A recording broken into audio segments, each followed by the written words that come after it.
और राजधानी लखनऊ में भी आज ऑपरेशन टॉर्च अभियान चलाया जाएगा। जी हां, पुलिस अवैध बांग्लादेशियों और रोहिंग्याओं का पता लगाने के लिए पूरे इलाके में स्पेशल ड्राइव चलाएगी। पुलिस के अभियान से पहले ही शहर के डालीबाग और चिड़ियाघर के पास के एरिया में बड़ी संख्या में लोग झुग्गी झोपड़ी छोड़कर भाग गए हैं।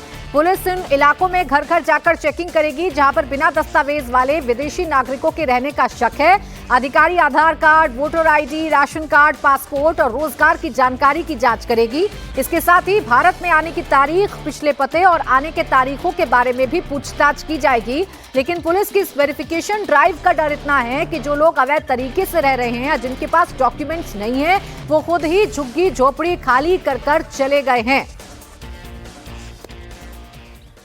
तो यूपी में जहां एक तरफ ऑपरेशन टॉर्च चल रहा है, तो वहीं एसआईआर पर भी सियासी तकरार जारी है।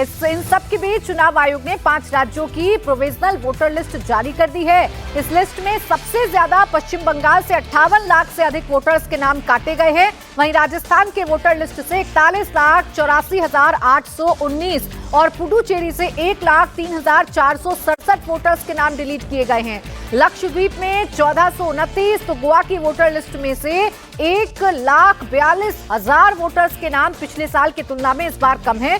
चुनाव आयोग का कहना है कि अब अगले साल 15 जनवरी तक दावे और आपत्तियों का दौर चलेगा। जिस भी वोटर का नाम गलत कट गया है, इस दौरान वो उसकी शिकायत कर सकते हैं। उनका नाम 14 फरवरी को पब्लिश होने वाली फाइनल वोटर लिस्ट में जुड़ जाएगा। लेकिन सबसे ज्यादा रार पश्चिम बंगाल में होगी, क्योंकि पश्चिम बंगाल में 58 लाख सबसे ज्यादा जो वोटर्स हैं वो कम हुए हैं। 58,20,898 वोटर्स कम हुए हैं। जबकि पुडुचेरी की अगर बात करेंगे तो 1 लाख जो वोटर्स हैं वो कम हुए हैं। राजस्थान की बात करेंगे तो 41 लाख से ज्यादा नाम कटे हैं। लक्षद्वीप में 1429 नाम कटे हैं और गोवा में 1,42,000 नाम जो हैं वो कट गए हैं। हालांकि चुनाव आयोग की तरफ से कहा जा रहा है कि जिसका नाम गलत तरीके से कट गया है, उनके पास अभी समय है, वो अपना आवेदन दे सकते हैं और फरवरी में जब फाइनल वोटर लिस्ट आएगी तो उनके नाम उसमें जोड़े जा सकते हैं। लेकिन बात अगर पश्चिम बंगाल की करूं, जहां अगले साल चुनाव होने हैं, वहां 58,20,899 वोटर्स के नाम वोटर लिस्ट से हटाए गए हैं। इनमें 24,16,000 वोटर्स की डेथ हो चुकी है, जबकि 32,65,000 पश्चिम बंगाल से बाहर परमानेंट शिफ्ट हो चुके हैं और 1,38,000 से अधिक वोटर्स के राज्य के अंदर ही 2 या इससे अधिक जगह वोटर कार्ड बने पाए हैं। ऐसे लोगों के नाम वोटर लिस्ट से काट दिए गए हैं।